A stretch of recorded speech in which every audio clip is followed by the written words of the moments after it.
Hi, today we are air frying WOW Momo in Philips Air Fryer NA231.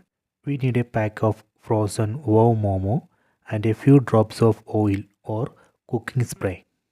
First, preheat the air fryer, set it to 180 degree for 3 minutes. Then pull out the air fryer basket. Lightly brush oil on the basket surface. Then place the momos in the basket. We can also lightly brush oil on the momos. Then place the basket back into the air fryer. Then tap on the power button on the touchscreen panel. Tap here. Then tap on temperature button over here. Then we can adjust temperature. Set it to 180 degree. Then tap on this timer button over here.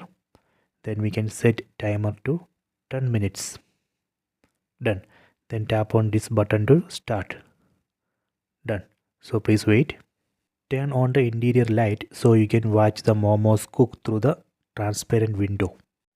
See, 10 minutes is over. Let me check. See, looks like a bit overcooked.